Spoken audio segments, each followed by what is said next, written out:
In the summer before my 21st birthday, I returned to the United States after spending a year living on kibbutz in Israel.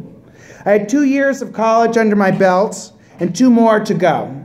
When I arrived, I was greeted with 2 pieces of information. One, there was going to be a family reunion in Los Angeles on the 4th of July to celebrate my great-grandmother's 90th birthday. And 2, by coincidence, 4 of my closest friends from Connecticut had decided to move out to San Francisco, and they were leaving before the end of the week for the drive cross-country. Naturally, I put 2 and 2 together and informed my family that I would be driving cross-country with my friends, and I would meet the family in Los Angeles for the reunion on the 4th.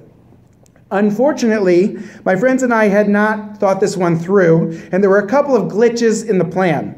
One, if my friends were moving out there and their car was going to remain in California, then how the heck was I going to get back home?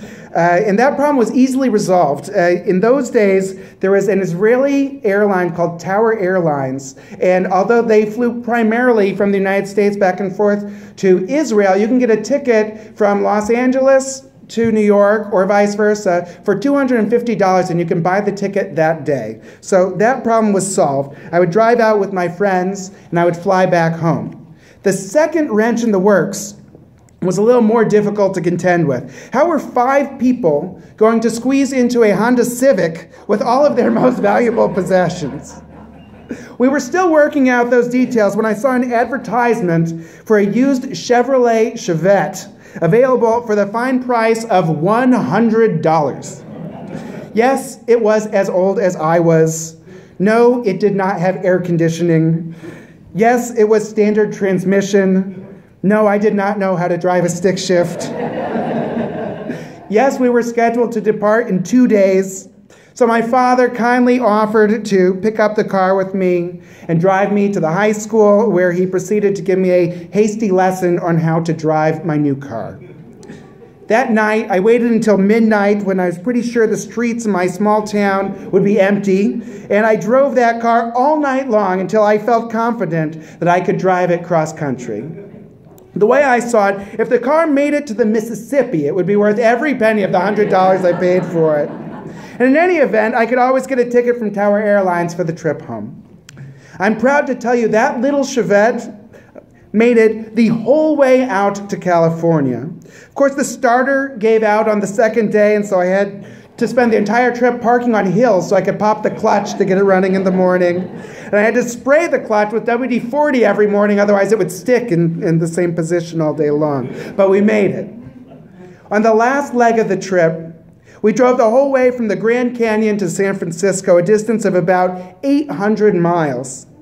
After a very long night, we arrived just after lunch on July 2nd, at which point I promptly called my family, all of whom had gathered together in Los Angeles. I told them I was going to get a good night's rest and I would head down the following afternoon. My parents, who had been totally cool up to that point, who had given me oodles of freedom and trust, suddenly could not maintain the charade any longer. As delicately as he could, my father told me to drink a large cup of coffee and to get my tuchus back in the car and get myself to Los Angeles pronto. Dutifully, I bid my friends adieu and began the slow journey down Route 5 to Los Angeles. About halfway to LA, in the middle of nowhere, my Chevette ascended to used car heaven. It was probably something simple like a fan belt, but I was not endowed with the skills of a mechanic. And naturally, a $250 ticket home was going to cost a lot less than towing my car, paying a mechanic, and driving it home all by myself. So I came up with a plan to abandon the car, hitchhike to Los Angeles, and fly home. I gathered all my possessions into my backpack, put on my happy face, and stuck out my thumb. Lost my place here. For 4 hours later, I was still on the side of the road, completely dehydrated and beginning to look with dread upon the setting sun. Finally, out of nowhere, This old Ford pickup pulls over, one of those classic trucks from the 40s, the kind that's been cared for and polished in mint condition. The driver rolls down the window and shouts out, "Do you believe in the Lord?" It's a true story. Now, I was 21 years old, somewhat arrogant, a little bit stupid, and at that time in my life, I probably could have made as strong an argument as anyone against the existence of God, but there really was only one answer to this question. There I was, far from home, completely dehydrated, without a morsel of food, praying for a miracle, and when asked whether I believed in the Lord, I responded with a resounding, "You bet I do."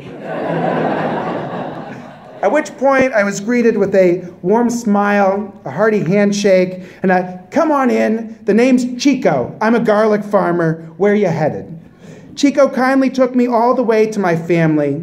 He did spend most of the time telling me how devil worshippers had allegedly tricked his boss into firing him, his wife into leaving him, and his son into abandoning him, but that's besides the point.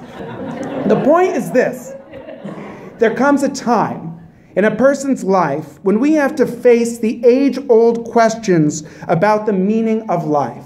Who am I? Why am I here? Is there a purpose to my existence? Is there a God? Do you believe in the Lord? Ironically, you don't actually have to believe in God to be Jewish. But you can't be Jewish without grappling with the question. We describe ourselves as the people Israel after our forefather Jacob, who changed his name to Israel after wrestling with an angel because the word Israel means to yasar el, to literally to wrestle with God. What it means to be Jewish is to wrestle with whether there is in fact a Lord, a God, a source of creation, a higher power, an order of the universe, call it what you will. Many Jewish people, maybe even the majority, would describe themselves as atheists, claiming they do not believe in God. And more often than not, I think the issue most people have is not with God per se, so much as the word God and the associations that people have with that word. People who claim to be rationalists will argue that there's no proof of God. But when you think about it, atheism is no more rational than fundamentalism. The only difference is that fundamentalism is blind faith that there is a God, and atheism is blind faith that there is not. There's no rational reason for the burden of proof to be on one side or the other. In the final analysis, we have to ask ourselves whether the burden of proof is actually a rational approach to God in the first place. Looking for proof is a setup for failure. Can anyone ever actually prove anything outside of a mathematical equation or a scientific experiment in a pristine environment unadulterated by the grit of the real world? Even if I wanted to, I couldn't prove to you that I'm not a robot or a space alien or a figment of your imagination. And when you think about it, what is proof other than a rational description in human terms of a perception of an object that we observe? What do you do when the object being observed is infinitely more sophisticated than the subject trying to prove it? How rational would it be to hang one's belief on the ability of an imperfect person to provide a proof for a being so sophisticated that it defies human comprehension?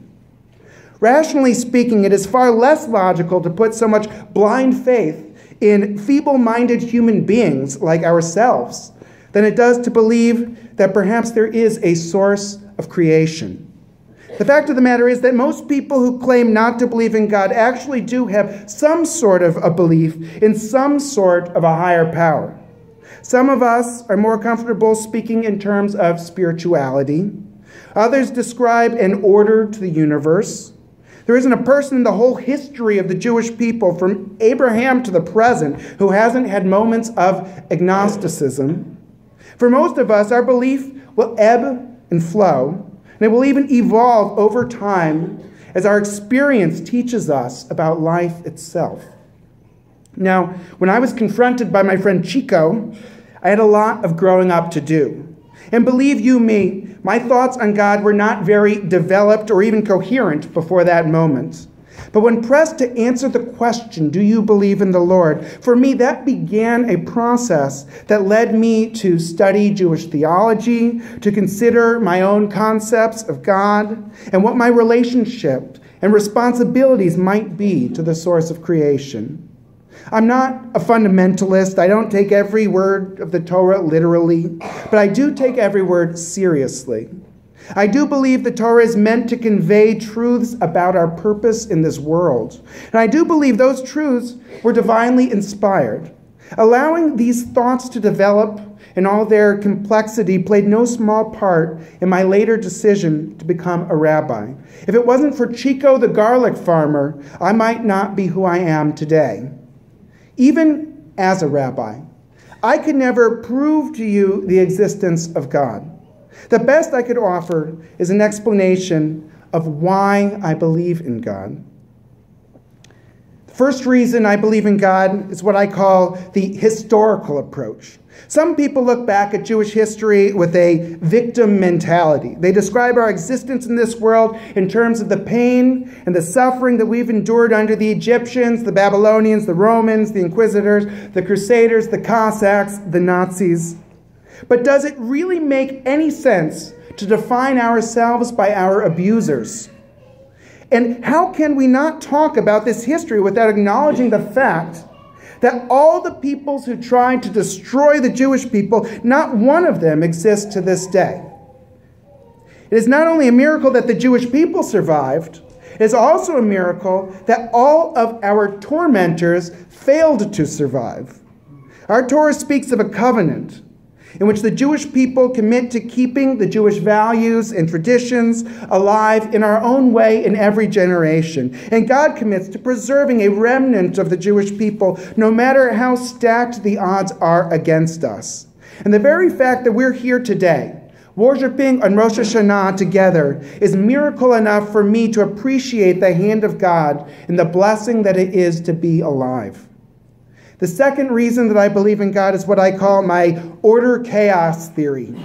In my observations, randomness tends to produce chaos. If the creation of the world were truly random, I find it highly unlikely that we would find so much order in such things as the orbit of the planets around the sun, the regularity of the seasons, these complex machines that we call our bodies, the reproductive system, our immune system. I could go on and on. In my experience, everything that is orderly tends to come from a rational, sentient being with a purpose.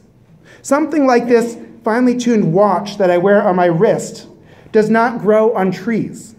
It doesn't emerge out of random chaos. It takes a watchmaker. Look, I'm not a fundamentalist, as I said, arguing design theory to prove that creation took place in 7 days. I believe in Darwin, dinosaurs, and evolution as much as anyone does. I don't take the story of creation literally, but I believe in Bereshit. My belief is that the story of creation was constructed in order to reveal to us that God is first and foremost the power that created order amidst the chaos in the vast universe. Wherever I see order in nature, that's where I see God. I see God in history, I see God in order, and I see God in altruism. Kindness, compassion, caring, and love do not naturally emerge out of random chaos. If you open every cage at the zoo, you're not going to see the lion sleeping with the lamb. Our Torah teaches us to provide for the widow, the orphan, the needy, and the stranger. We are commanded to pursue justice and peace. In random chaos, it's every man for himself and only the strong survive. In God's world, we have sympathy. We have empathy. When a war-torn refugee child washes up on the shore of a foreign country, we feel a pain in our heart. When we see abuses of power against individuals simply because of the color of their skin or the clothing that they wear, we too feel the pain of the community. When self-righteous people try to impose their misunderstanding of religion to prevent loving same-sex couples from their constitutional and human right to be married, We get our hackles up because we care. Loving and caring are anathema to the ravages of random chaos. For me, compassion and altruism are the hallmark of a creator with a purpose for our existence in this world. At the end of the day, my reasons for believing in God come from my experiences, my personality, and whatever it is that makes me tick. Who knows where your experiences, your personality, whatever makes you tick, will lead you. There is a tradition in Judaism that the prophet Elijah may come to us at any time in disguise as a leper, a peasant, whatever we might least expect, maybe even a garlic farmer. And so we must be prepared to treat every human being with the same respect that we would accord the prophet Elijah himself. Don't think I haven't questioned whether Chico the garlic farmer was not for me, none other than Eliyahu Hanavi. This is my story. Not everyone is going to find themselves in the middle of nowhere, facing starvation and dehydration as I was, but I know everyone here has our own stories and our own times in our lives when we had to ponder the meaning of life itself. It's part of human nature. It's an essential part of being a Jewish person. This is what we do especially on the high holidays. These Yamim Noraim, these days of awe, are a time of self-reflection and introspection.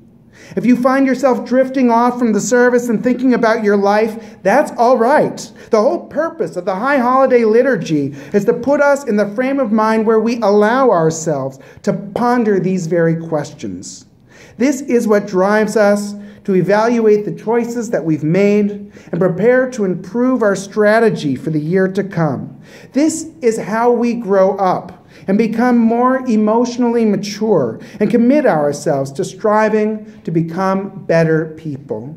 This Rosh HaShanah, I implore you, don't wait for Elijah the prophet to come to you disguised as Chico the garlic farmer. Seize the opportunity to wrestle with the existential question of what we were put on this earth to accomplish in the brief window of time that we have the privilege to be alive. Ask yourself, do you believe in the Lord? Or better yet, ask yourself what it is that you do believe in. Don't settle for any answer that wouldn't pass even a 7th grade English essay assignment. And enjoy the process of coming to grips with your own answer to these age-old questions that have engaged the Jewish people in every generation. Ken Yehi Ratzon.